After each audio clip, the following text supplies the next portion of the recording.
El cambio de gobierno Genera una desconfianza. genera una desconfianza total. O sea, cuando queda el actual presidente que tenemos en la República de Colombia, créeme que el país se frenó.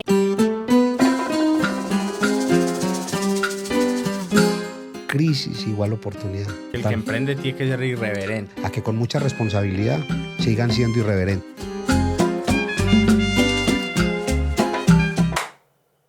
Listo.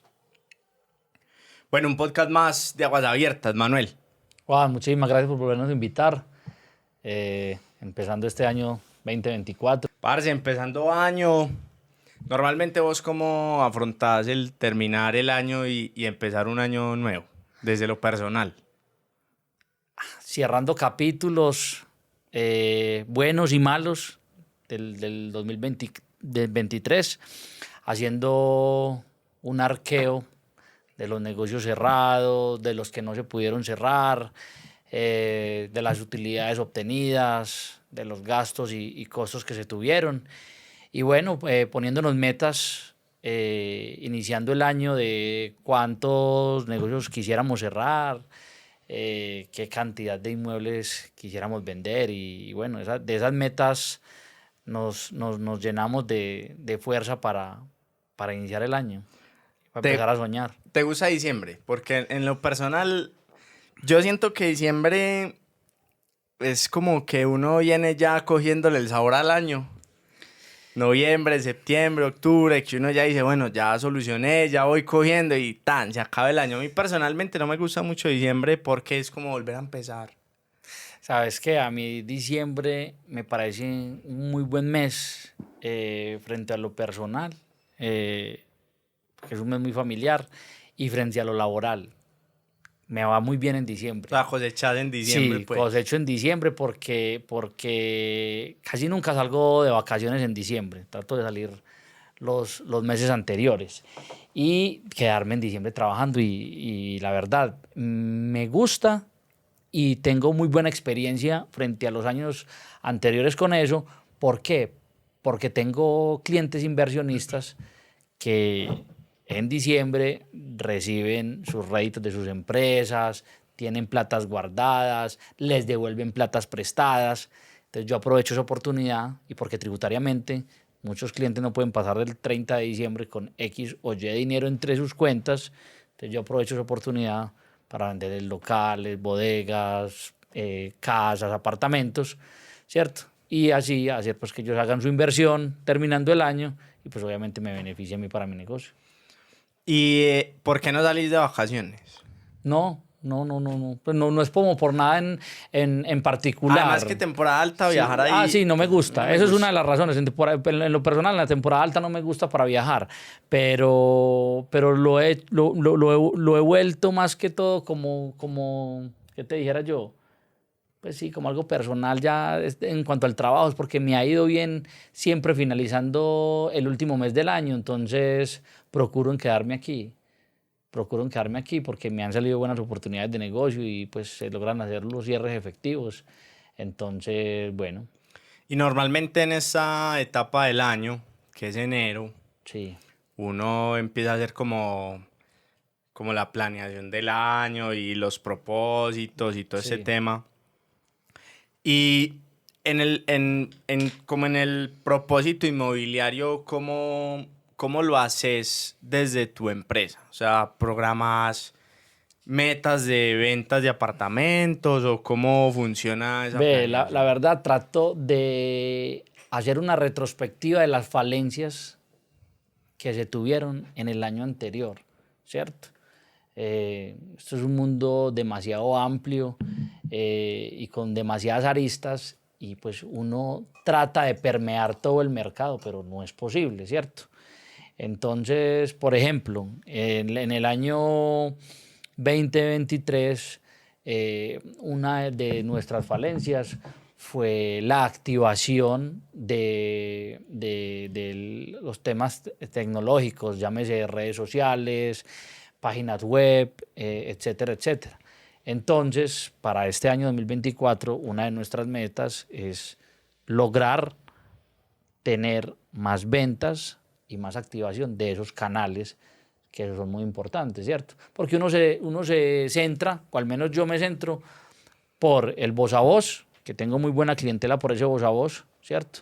Clientes que ya tengo fidelizados, y por las publicaciones web, ¿cierto? ¿Ya? Pero siento que hay un gran nicho del mercado donde nos está faltando a nosotros. Entonces, mi proyección este año es lograr por lo menos realizar una venta mediante estos canales mes a mes, una venta mensual por estos canales. Entonces, esa es una falencia. Bueno, esa sería parte de la proyección, ver las falencias. Y lo otro, pues tratar de superar lo que son nuestras ventas efectivas en el año, ¿cierto? ¿En número de inmuebles o manejas Pues más la verdad, resultados en dinero? Eso se representa en las dos. ¿Por qué? Porque como tratamos de vender de todo un poquito, entonces pues podemos tener suerte y vender una propiedad de 10.000 millones, ¿cierto? O podemos vender 4 o 5 de 5.000, ¿sí me entiendes? Entonces, más que eso es tratar de superar los valores en ventas, llámese si lo vamos a ver desde la parte económica o llámese si lo vamos a ver desde la parte de número de inmuebles, ¿cierto? Normalmente los inmuebles en cambio de año suben. Normalmente, sí, normalmente, porque ganan lo que hemos venido hablando en los anteriores episodios, que es valorización, ¿cierto?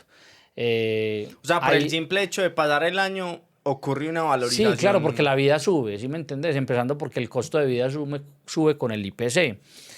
Hay gente que, pues, yo no comparto esa perspectiva. Muchas personas dicen, es que el IPC subió, un año que subió el 9.8, entonces mi inmueble va a subir también el 9.8 y su inmueble ya es un inmueble de 20 o 30 años. Pues no. Los inmuebles tienen un formato, por así llamarlo, de valorización, ¿cierto? Cuando tenemos un inmueble nuevo, los primeros 5 años va a tener una alta valorización, ¿cierto?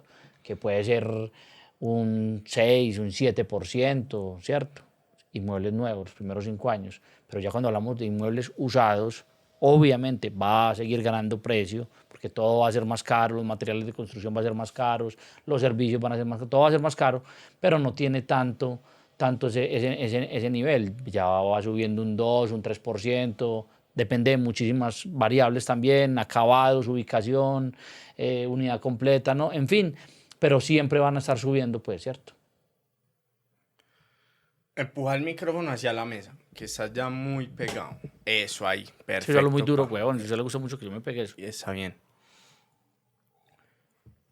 Cuando pues estudia el mercado y en economía hacíamos como esas revisiones de los crecimientos económicos, un crecimiento económico subjetivo es esa valorización, porque realmente los inmuebles suben como per se el paso del tiempo, pero la economía como que no hay un valor agregado más allá de la construcción.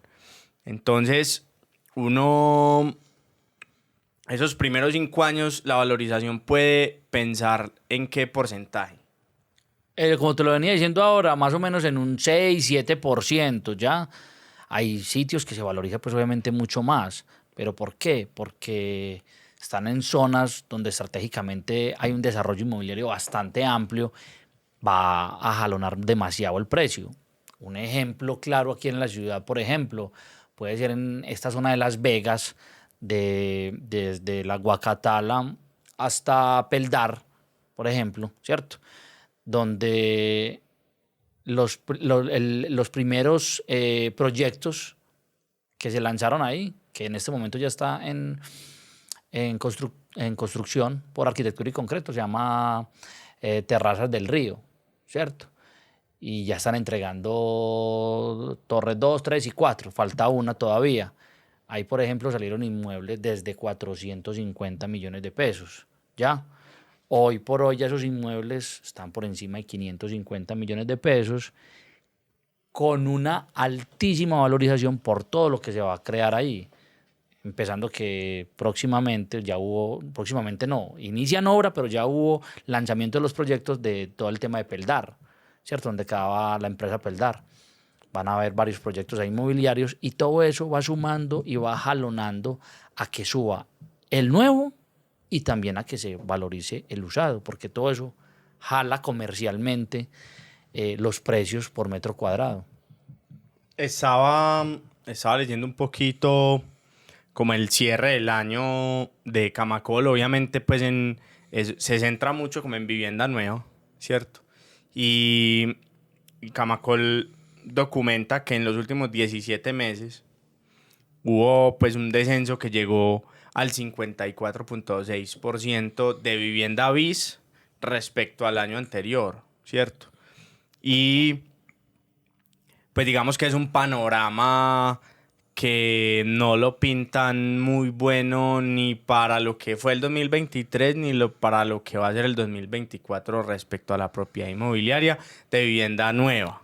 Exactamente. ¿Qué pasó, Juan? El tema de los desistimientos en esos proyectos fue una tasa demasiado alta, ¿ya? ¿Qué pasó? La pandemia afectó mucho todos estos proyectos, ¿cierto? Cuando una constructora va a hacer un proyecto grande de 500, 600 apartamentos, se demora 3, 4 años en ejecutar, ¿cierto? Entonces vos, cuando salió el proyecto, fuiste, listo. El proyecto, no sé, digamos costaba 300 millones, donde tenías que dar un 30% de cuota inicial y un 70% financiado, ¿cierto? Muy bien. En ese momento va y fuiste al banco y el banco te dijo, sí señor, usted se gana 6 millones de pesos, un ejemplo. Entonces, su capacidad de endeudamiento es X y su tasa de interés en ese momento, más o menos hace 4 años, estamos hablando de que habían tasas de endeudamiento menores al 1%. Menos el 1%, ¿cierto? Listo. Muy bien. Usted llegó, compró, empezó a dar sus cuotas del 30%, pues ajustando el 30%. Tan. Listo. Llegó la pandemia, ¿cierto? Y llegó la inflación. Entonces, ¿qué pasa? Pasan 4 años. Listo, señor. Venga, pues que ahora hay que dar este 70%. ¿Cierto? ¿Qué pasa? Vuelve a otra vez el estudio del crédito y la tasa ya no es del 1, sino del 1.6, 1.7, 1.5, dependiendo de la entidad financiera. Entonces ya se gana, no sé, para esta época ya no 6, sino 7, 7.5. En fin, ya le hacen las cuentas y ya la capacidad de endeudamiento no te da. Entonces vos ya tenés pago el 30%, pero no tenés como pagar el 70% porque financieramente no te da porque la cuota ya es más alta. ¿Qué te toca hacer ahí como cliente? Desistir. Inclusive, por aquí tengo una cifra que los desistimientos en nueva, que seguramente en usado es una cifra que también puede golpear bastante, y es que en nueva son 15.572 unidades en el año desistidas. Y pues un gran porcentaje, si no estoy mal, es como alrededor de entre el 20 y el 25% de esos desistimientos efectivamente es por lo que vos estás contando. Uh-huh. Que cambian las condiciones financieras del país, aumentan las tasas, llega una inflación que uno no esperaba y cuando toca, digamos, que llegar a ese 70%, utilizar el apalancamiento financiero, no llega ese apalancamiento financiero. Y esa es una de las razones. Otra es, los costos subieron. Es que cuando vendimos hace 4 años antes de la pandemia, el apartamento valía 300. Ya resulta que ya vale 300, no sé, 80. ¿Vos qué haces? No, es que yo no tengo presupuestado pagar eso. O sea, mi 30%, ¿cierto? Para un apartamento de 300 ya va a ser otro muy distinto para otro de 380. Entonces también la consultora dice, no, pero hay que pagarlo porque pues eso queda estipulado entre los contratos fiduciarios, etcétera, etcétera. ¿Qué hace uno ahí también? Desista, no, es que no me da. O sea, financieramente a mí, que es lo que estoy comprando y el que me va a endeudar, no me da tampoco, porque no puedo pagar más por un inmueble al que ya me había proyectado. Entonces veníamos con pandemia, llega la inflación, suben los costos, está lo del tema de la guerra de Ucrania que también todo eso afecta, el hierro, todo, afecta todo, todo. la golpea materia el prima. hierro, todo el tema de los insumos, suben los costos y llega una variable adicional que es cambio de gobierno, y en ese cambio de gobierno, digamos que hay una decisión que afecta el 31% de los desistimientos en Colombia, y es que llega y coge porque había un programa o hay un programa que se llama Mi Casa Ya, creo que surge con el presidente Santos. Sí. Empieza ese programa que es un subsidio a los intereses, ¿cierto? O un subsidio a la, Es un subsidio a la compra de a vivienda. la compra de vivienda. Entonces llega eso y esos subsidios se entregaban por la estratificación en el Sisbén.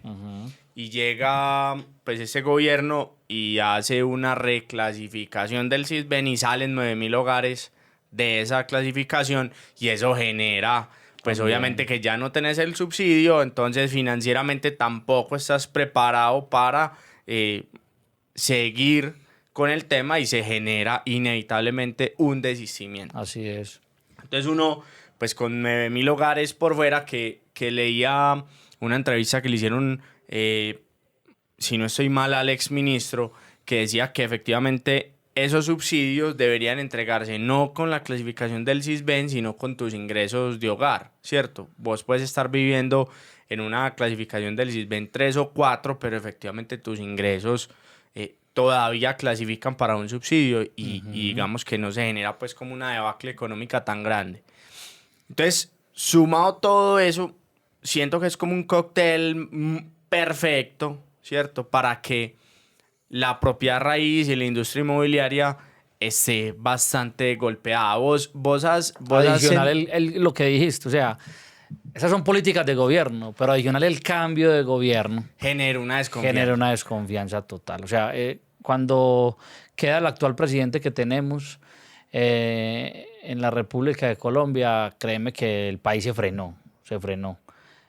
Tengo bastantes clientes que asesoramos de empresas en el tema de compra de lotes, bodegas, y eso nos frenó la inversión impresionante. O sea, los primeros 8 meses, luego de que gana este señor, o sea, ni siquiera fue desde que se posesionó, desde que ganó las elecciones, fue un tema de un miedo absoluto, la gente pues muy quieta para hacer sus inversiones, para mirar qué iba a pasar, ¿cierto? Fui uno de los que pensó en su momento que iba a haber una gran regresión económica. Pero bueno, van pasando los días y se van demostrando otras cosas, y la responsabilidad social que este señor tiene pues es mucho más por sus votantes que por los que no votamos por él. Y esto ha hecho que pues somos un país muy pujante y la gente sigue teniendo confianza, sigue trabajando, porque lo único que sabemos hacer los colombianos es trabajar. Entonces, pero es inevitable. Vamos sacando el país al otro lado, pero es algo inevitable, pues que... Y sobre todo con las decisiones que se vienen tomando, Sí, claro. pues que uno pensaría que son en aras de recuperar esa confianza en los mercados, y ese señor Petro, que sale, toma una decisión que va en contravía del anterior y genera una desconfianza en el tema. Vos personalmente, en esos meses previos a esas elecciones y en los meses posteriores a las elecciones, cuando llega Petro a la presidencia, se te cayeron negocios Claro, y se... pasa algo muy particular. Pasa algo muy particular, y me pasó en un negocio, y a muchos compañeros que de pronto nos vean, agentes inmobiliarios, van a saber de qué es lo que estoy hablando. Siempre antes de las elecciones se paran las ventas, algo raro. ¿Por qué? Porque hay expectativa, ¿cierto? Pero siempre que el señor Petro estaba en las elecciones, ponía en los contratos la cláusula Petro. Así se llamaba. O sea, eso no era un mito, eso existía realmente en las promesas de compraventa. Total. Iniciamos el negocio, vea, le anticipo, pero queda el señor Petro y el negocio se daña. Y no hay cláusula penal, no hay penalidad, no hay nada. Obviamente, ¿qué pasaba? Unos aceptaban en sus contratos, otros, no, entonces no le vendo más bien, ¿cierto? Ante esa incertidumbre. Pero la cláusula Petro existía dentro de los negocios inmobiliarios en la ciudad, me imagino que en el país, ¿cierto? Y por la cláusula Petro se dañaron muchos negocios. O sea, en lo personal a mí se me dañó un negocio con una bodega, con un cliente. Y una empresa buenísima, y un cliente mío la estaba comprando como inversionista. O sea, una empresa que lleva 30 años en el mercado, que se iba a quedar como inquilina. Y mi cliente me dijo, queda Petro. Y ya habíamos hablado, cerrado forma de pago, absolutamente todo. El canon de arrendamiento, cómo iba a quedar todo. Quedó Petro. Recibí la llamada. Mijo, diga a los señores que qué pena que nos cayó el negocio. ¿Sí me entendés? Entonces, imagínate cómo sería el miedo de la gente en su momento, que la gente no compraba o limitaba sus negocios a la quedada de este señor.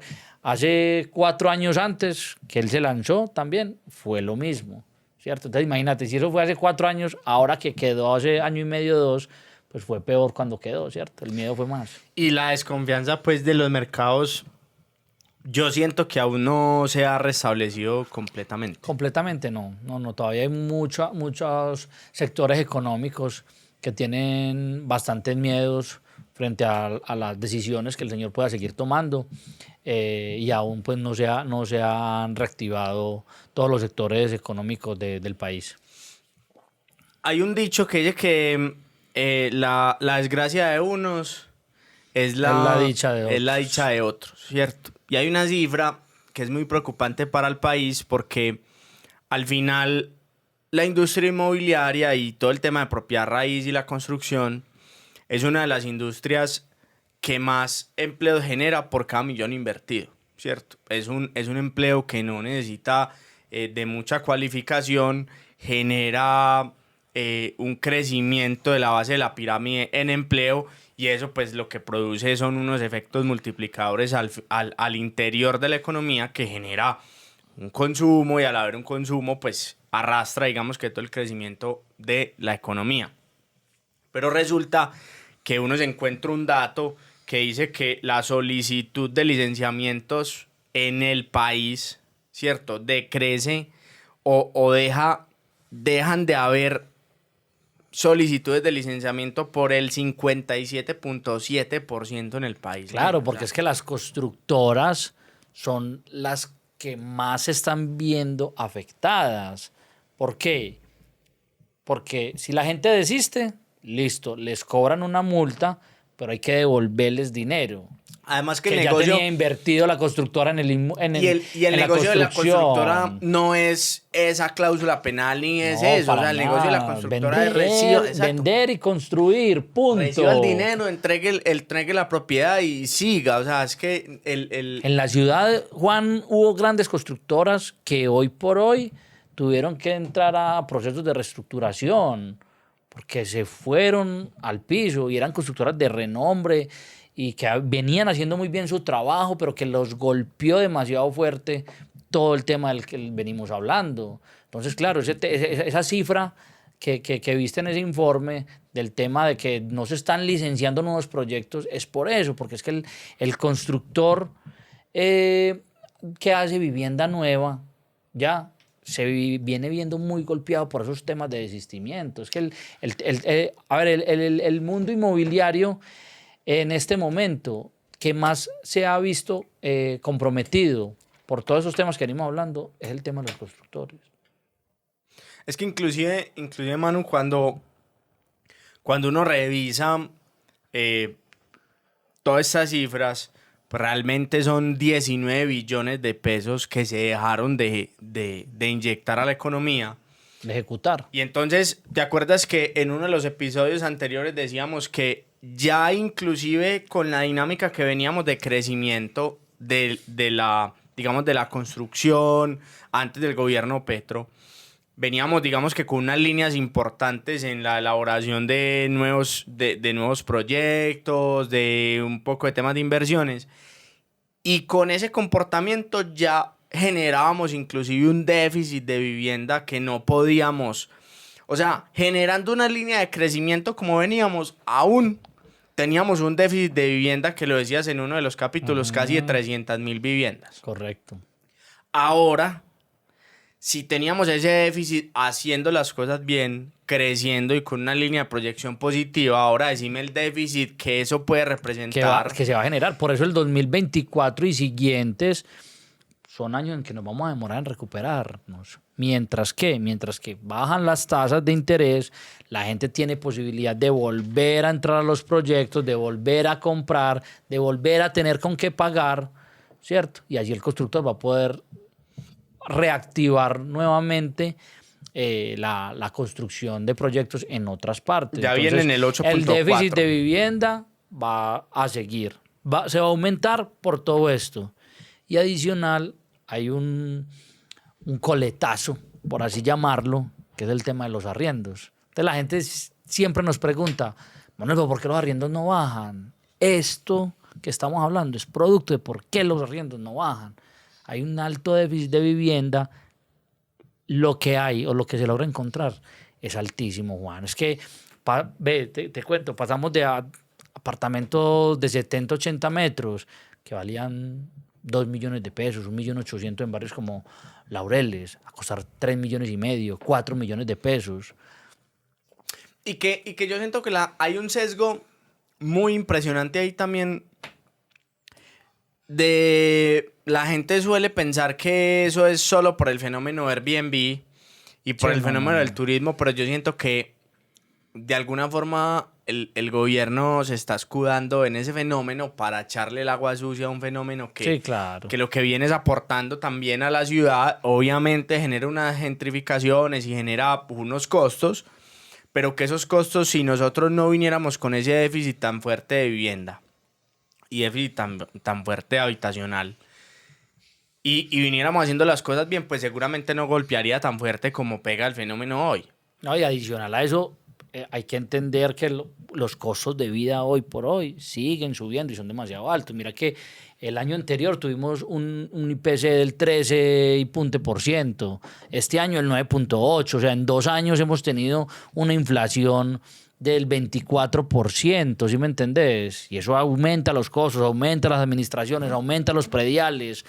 Entonces también la gente obviamente recrimina, o sea, el que está buscando un inmueble como inquilino recrimina, es que el dueño se la quiere ganar toda, es que sí, pero, o sea, adicional a eso, hay que pagar una cuota en un banco cuando lo sacan nuevos, hay que pagar administración, hay que pagar predial, ¿sí me entendés? Hay que pagar daños si ocurren dentro del inmueble, en fin. Entonces todo hace que los arriendos suban, no solamente el tema del Airbnb, la gentrificación, no. Todo esto de lo que estamos hablando, altas tasas de interés, desistimientos en proyectos, constructoras que no pueden construir, etcétera, etcétera, hacen que el tema de los arriendos suba y que no haya una tendencia que vaya a bajar rápidamente. Y eso empieza a generar una como que el mercado de usados empieza a coger una alta fuerza. Sí, digamos que el reflector empieza a apuntar al mercado de usados. Lo vimos el año pasado, que son mercados que yo diría que son muy similares, que es el mercado de los vehículos. Uh-huh. El mercado de usados de los vehículos el año pasado también sufrió un incremento, yo diría que por ahí de un 25% en el valor de los carros, y sobre todo en usados, porque hubo pues una falta de oferta en cuanto a los vehículos nuevos por el tema de los microchips y un fenómeno ahí que hubo pues materias primas a nivel mundial. Aquí en este momento, para el tema de los usados, pasa lo mismo ya. Pasamos de tener, por ejemplo, encontrábamos fácilmente, antes de todo este fenómeno que está pasando en el poblado, apartamentos de 3 millones y medio, y esos apartamentos pasaron a valer 4.200, 4.500. ¿Sí me entiendes? O sea, mira, una valorización de 800 millones de pesos por este fenómeno. Y sigue sucediendo, Juan. Es que en otros programas te lo he dicho. O sea, hoy por hoy tenemos proyectos en la ciudad de 11 millones de pesos al metro. O sea, vos vas a comprar un apartamento ya de 70, 80 metros, te vale 800 millones de pesos, 800, 850. ¿Sí me entiendes? Entonces, ¿qué hace todo eso? Que el usado de ahí para abajo, estrato 5 y 6... comience a presionar también la ciudad. Claro, obvio. Yo tengo varias familias aquí en la ciudad donde pues tienen sus empresas particulares y hacen flipping con nuestra asesoría. Y mientras que antes comprábamos inmuebles, como te digo, entre 3 y 4 millones de pesos, ya muy difícil encontrarlos. Ya pasamos a metros cuadrados de 4 y 5 millones para realizar la misma actividad, o más, o 5, 5 y medio, ¿cierto? Ya encontrar tranquilamente inmuebles con 20 años que te cobran el metro cuadrado a 6 y medio, 7, remodelados en el flipping, 8 millones de pesos te piden por apartamentos de 15 años, entre 15 y 20 años, que ese era el valor de metro cuadrado nuevo hace 4 años, ¿sí me entendés? O sea, mira todo lo que ha subido. Entonces es un fenómeno que al usado lo ha beneficiado. O sea, mientras que ha sido un problema en los nuevos para los constructores, a las personas que ya tienen sus inmuebles usados los ha beneficiado porque han ganado valorización en sus inmuebles. Y uno como cliente, ¿cómo empezar a detectar esos lugares donde uno pueda soñar con tener una propiedad de segunda, ¿cierto? Usada, pero que con ese potencial o de crecimiento? ¿Cómo empezar a ver esos inmuebles?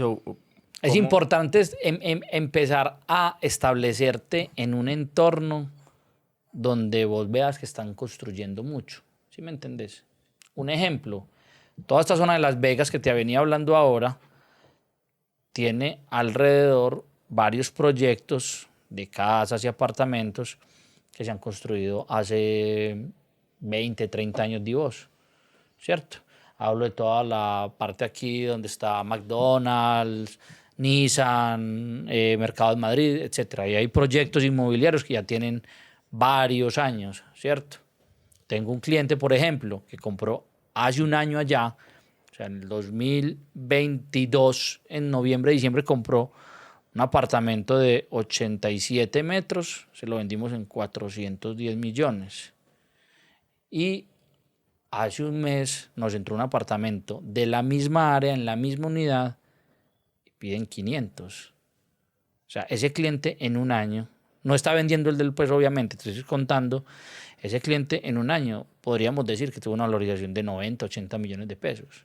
Y es un inmueble usado con 25, 30 años de construcción, que diría uno, wow. O sea, sí, valorizándose, claro, una valorización del doble. casi el 20%. No, y una valorización doble, porque en su momento tuvo su valorización cuando fue nuevo. Exacto. Que normalmente las curvas de valorizaciones llegan a topes donde ya uno dice ese ya no va a subir no más, se va a exacto, seguir valorizando. ¿Pero a qué se debe eso?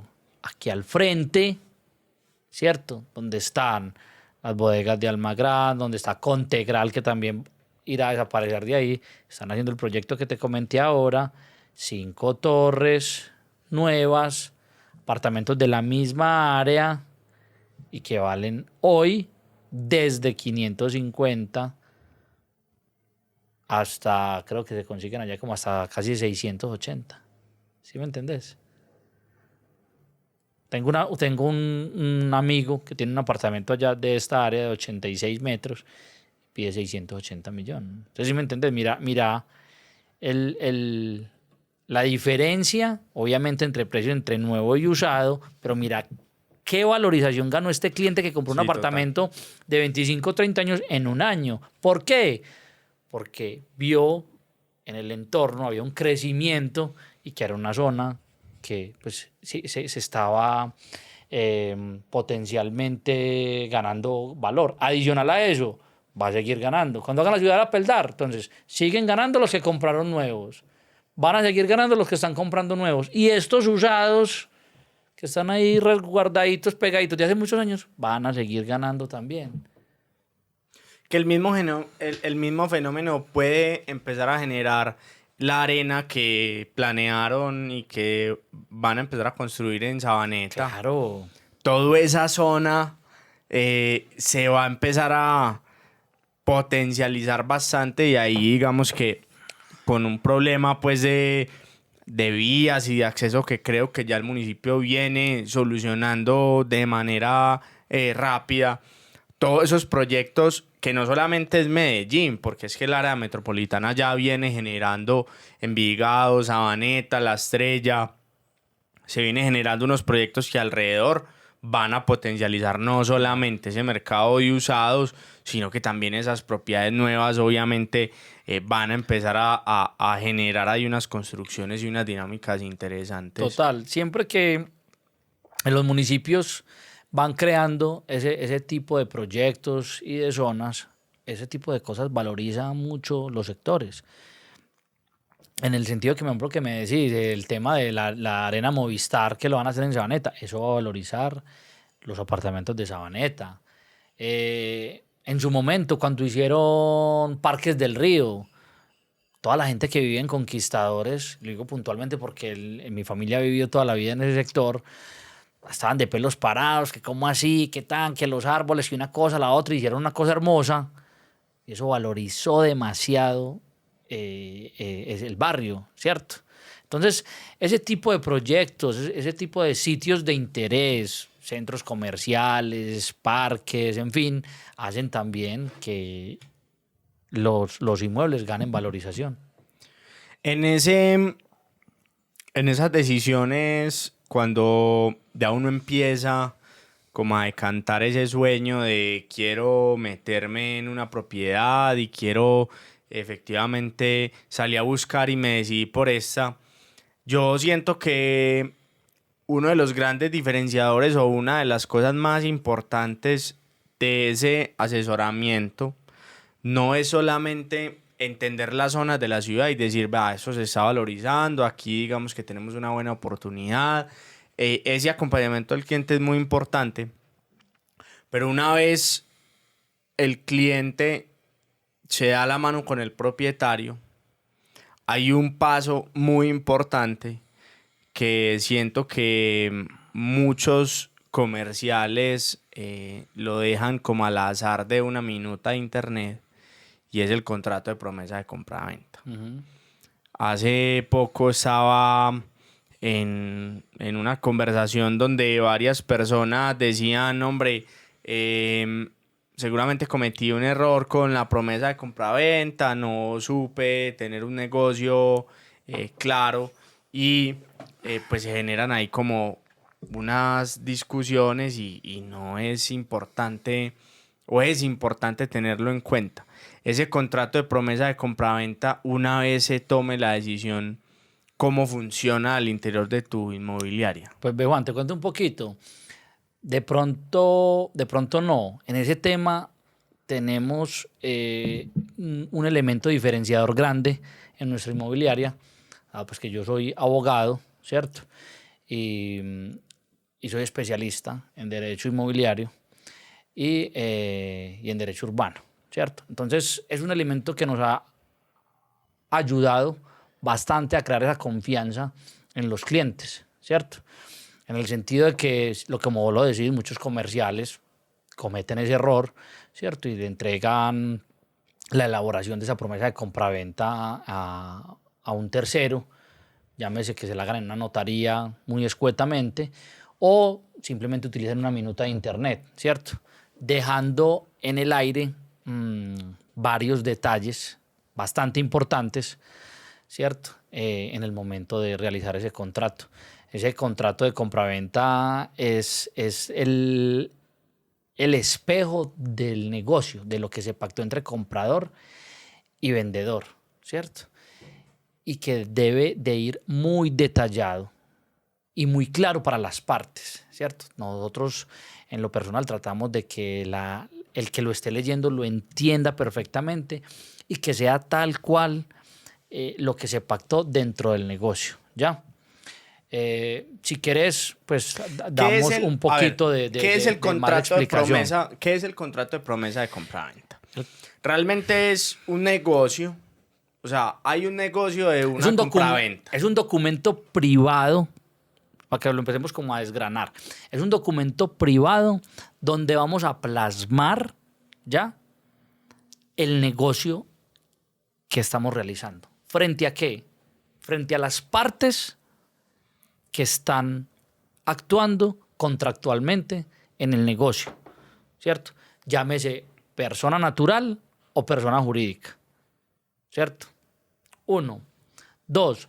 Frente a los inmuebles o inmueble que se están comprando, siendo ahí muy descriptivos en algo que se llama el área y los linderos de ese inmueble.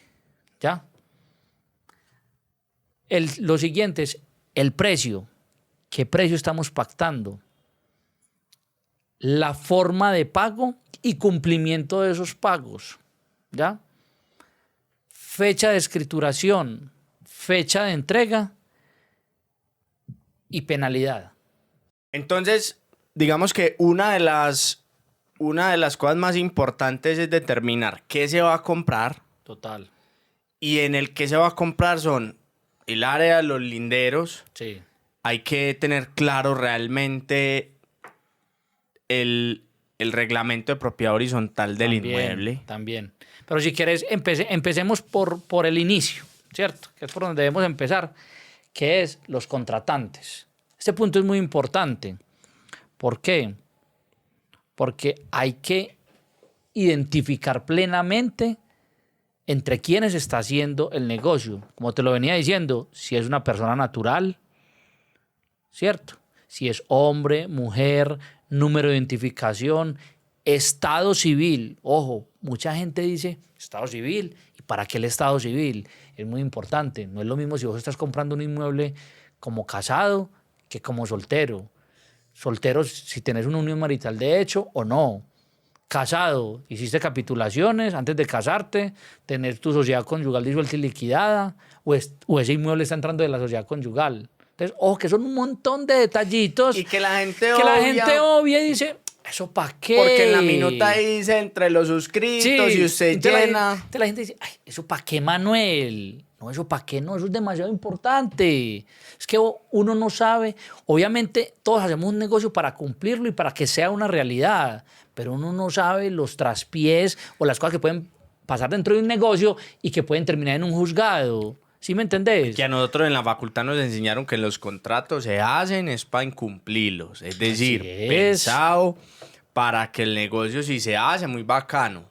Pero si el negocio se incumple, el que salva el negocio del contrato.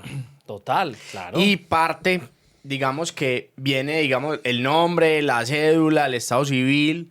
Pero hay una parte también muy importante que es el domicilio de cada una de las partes. También, claro. El domicilio, porque es donde se van a ejecutar esas condiciones de pago y el resto que trae el negocio. O sea, dónde se van a ejecutar y cumplir lo que estamos pactando dentro del negocio. Y que ahí viene un tema que en derecho es la jurisdicción, que también, dependiendo del domicilio de las partes, es en el eventual caso donde haya que demandar el negocio, esa jurisdicción, digamos que va a jugar un papel importante si es en Medellín, si es en Bogotá, claro, si se demanda en Envigado y eso. Obviamente la gente no lo tiene tan presente. No lo tiene tan presente. Otro detalle importante, si estoy actuando en nombre propio o estoy actuando en nombre de un tercero, tengo un poder de una persona. Entonces ahí viene otro tema, ese poder está bien dado, si es un poder general, si es un poder especial, venga que hay que revisarlo. Es que donde no esté bien hecho el poder, usted no tiene facultad para representarlo. En fin, o sea, es un sinnúmero de detalles que empezando la promesa, que es donde estamos, como te digo. Van 4 renglones. Van 4 renglones y usted tiene que estar muy atento a esos detalles, ¿cierto? Estamos hablando si somos persona natural. Si somos persona jurídica, identifique la sociedad, si es una limitada, si es una SAS, el NID que tiene, dónde la localización de esa empresa, para lo mismo que estamos diciendo, el domicilio, si es en Medellín, si es en Itagüí, si es en Envigado, si es en Bogotá, quién es el representante legal. Ojo a esto que me ha pasado muchísimas veces. El representante legal sí está facultado para ejecutar ese negocio. Con esa cuantía. Y eso solo lo ves en los estatutos de la empresa. No, es que me está comprando una sociedad, tranquilo. Pide el certificado de existencia y representación legal en la Cámara de Comercio. Date ese, mire, léalo. Que ahí es donde los comerciales empiezan a tambalear. Porque el negocio se cerró. Si trabajan en empresas grandes, tienen su abogado o asesor jurídico dentro de la empresa, fantástico. hay una responsabilidad de por medio bastante alta, ¿cierto? Entonces, listo, se libran los comerciales de hacer ese estudio, pero a veces cuando son independientes obvian ese montón de requisitos demasiado importantes para el negocio y que por ahí empiezan entonces a haber falencias, empiezan a quedar cojos los contratos, empiezan a quedar mal hechos, ¿cierto? Obviamente, pues la mayoría de las veces tenemos suerte y pasan de agáchese y no pasó nada, ¿cierto? Pero como te decía ahora, hay veces en que los negocios tienen traspiés, se dañan y ahí es donde viene, es que yo mandé a hacer la promesa, es que yo utilicé la minutica de internet. Entonces, ahí es donde ganamos nosotros por nuestro elemento diferenciador y generamos esa confianza en el cliente y que yo creo que de que esté tranquilo de su inversión. Y el cliente también tiene que ser un responsable y hacer unas preguntas muy claras a ese comercial que por la dinámica de la industria y por todo lo que está pasando en la ciudad y en el país, cualquiera creería que se puede dedicar a vender una propiedad porque básicamente es ir a mostrarla. Lastimosamente es algo frente a lo que muchos inmobiliarios venimos luchando y es ese que aquí todo el mundo es agente inmobiliario, el celador del edificio, la empleada doméstica, en fin, todo el mundo, el primo, el tío, todo el mundo quiere, tengo este apartamento para vender, pero vamos juntos en el negocio. Lastimosamente es algo que frente a lo que venimos luchando. ¿En qué sentido? En que queremos profesionalizar esto, ¿cierto? Que la gente tenga al menos algunos estudios técnicos frente al tema, que tengan un licenciamiento como lo tienen en Estados Unidos para hacer real estate, ¿cierto? Para ejercer la profesión de realtor. Poco a poco se ha venido haciendo, pero también, como te digo, el servicio es el que hace el elemento ahí diferenciador frente a los otros. Y que el servicio hay que entenderlo no solamente desde el acompañamiento y desde la queridura del comercial. No, es que no es solamente vender, Juan. O sea, la gente cree que eso no es ir a mostrar. No. De esto está hecho el servicio, ¿cierto? Es que un porcentaje muy pequeño de todo el negocio es hacerlo. Sí, claro. Después, de hecho, el negocio en cuanto a precio y cosa. Es que lo primero que hay que hacer es el match, que al cliente le guste y que se pongan de acuerdo. Y que normalmente la gente piensa que ese es el final. No, ese es el comienzo del negocio. Entonces ahí es donde muchos comerciales, inclusive hasta con muy buen nombre en el mercado, con unas páginas muy bonitas y en fin, los clientes empiezan. Yo creo que es responsabilidad de la persona que va a comprar también hacerle esas preguntas al comercial y decirle, venga, ¿cuál es el acompañamiento una vez? Yo cierro el negocio de este apartamento, porque es que se están dejando y uno está viendo que la industria viene cerrando negocios, pero se vienen dejando al garete todos esos temas negociales que al final terminan, en vez de hacerle un buen acompañamiento al cliente, terminan generando un problema más grande del que pudo evitarse. Total. Y como te decía, Juan, hay comerciales que simplemente muestran y se desaparecen ya de la película y vuelven a aparecer en el día de la escritura a cobrar el corretaje, ¿cierto? Pero frente al servicio lo que se debe brindar es esto, una seguridad jurídica, un acompañamiento. Nos hemos encontrado en momentos con compañeros que, ¿dónde saca un certificado de libertad? ¿Qué dice ahí? Embargo, ¿qué es eso? ¿Qué es una ficha catastral? ¿Dónde se saca eso? Pues, ¿sí me entendés? Entonces, frente a lo que te decía, venimos luchando frente a que haya una profesionalización de esto, se hagan unos cursos mínimos, no solamente para vender. Todo el mundo se ve que es en vender. Obvio, es que hay que vender, es que así funciona esto. Pero en tener una formalización, en que la gente sepa cosas tan mínimas como de lo que estamos hablando, Juan. Y eso digamos que nos lleva a ese primer momento que es el que estamos hablando, que es la promesa de compraventa. En esa promesa de compraventa, una vez se tengan las partes, determinadas efectivamente de dónde provienen, cómo vienen también los dineros, porque es que usted no le puede Ese es vender el a todo paso, el mundo. esos son los pasos siguientes que creería que hablemos muy someramente porque veo que el tiempo se nos está acabando y bueno, si nos toca hacer otro programa lo haremos, pero sigamos adelante. Lo que sigue después de la descripción de las partes es la descripción del inmueble, ¿cierto? Lo utilizo y me gusta ser muy preciso con lo que te venía diciendo, área y linderos del inmueble, ¿ya? Poner el área directa que aparece en escritura pública y certificado de libertad, concomitar entre ambas que sea la misma, ¿cierto? Muy bien la descripción. ¿Dónde se encuentra esto? Siempre está en las escrituras públicas y en los certificados de libertad y tradición que se sacan en las oficinas de registro de cada municipio donde hay, ¿cierto? Entonces se saca eso y ahí se pone la descripción, cabida y linderos de los inmuebles. Adicional, esa es parte de la identificación del inmueble. Está también el número de matrícula inmobiliaria, ¿cierto?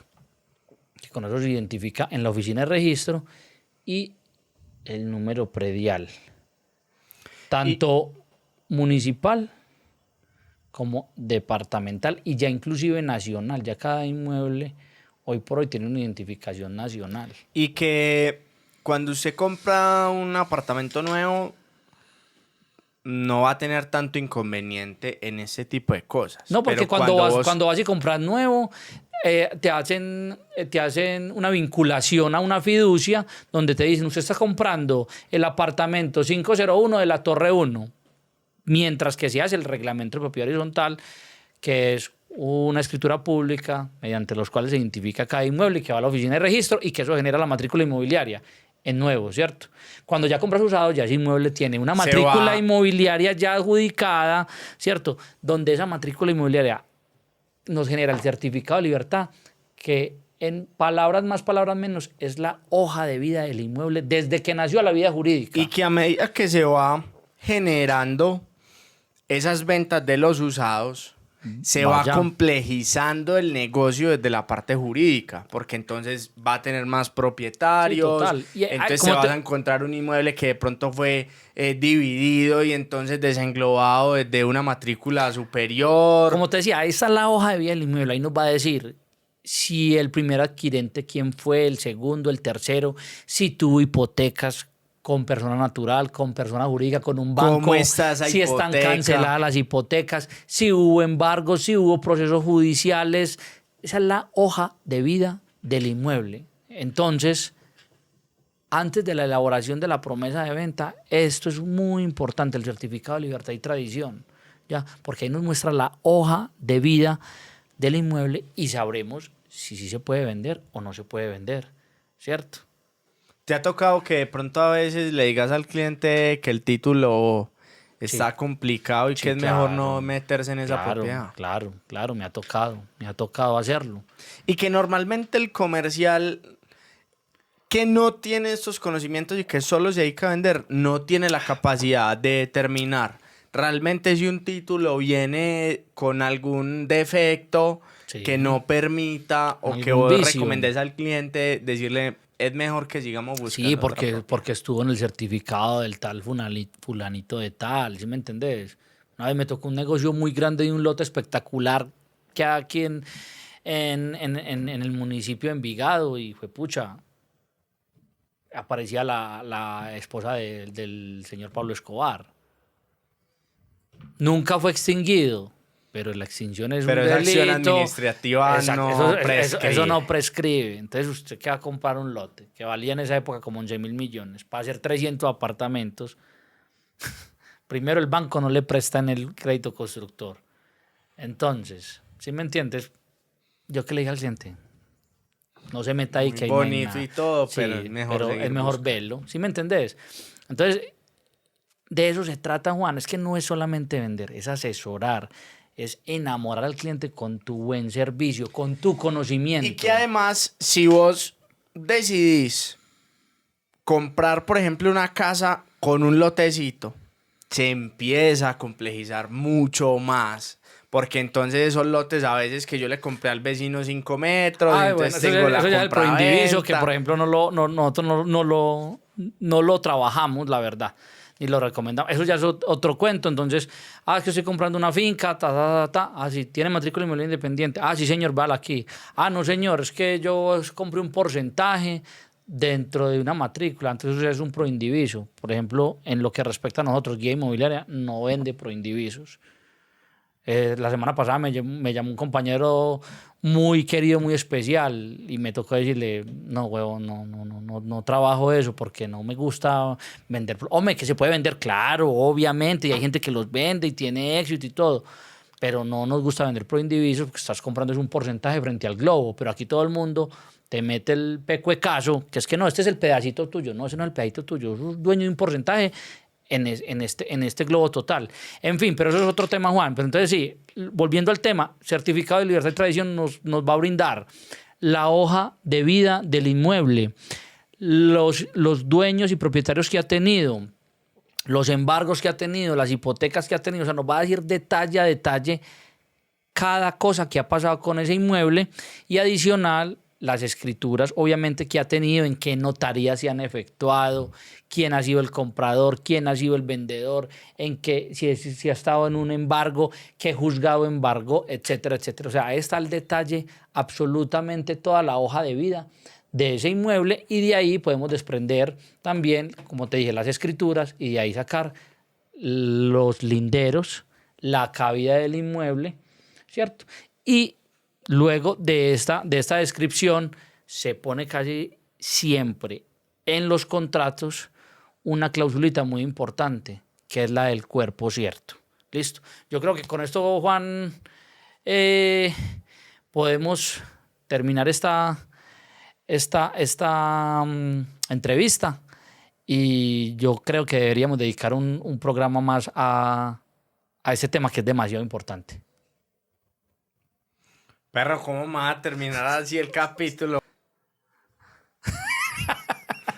Bueno, si ya terminó, pues listo, para un podcast más, men. ¿Qué va a tomar? Ya me tengo que ir. Bueno, corte pues y volvamos otra vez. No, hijo, gracias por venir. ¿Cómo que corte? Este hay que sacarlo, obvio.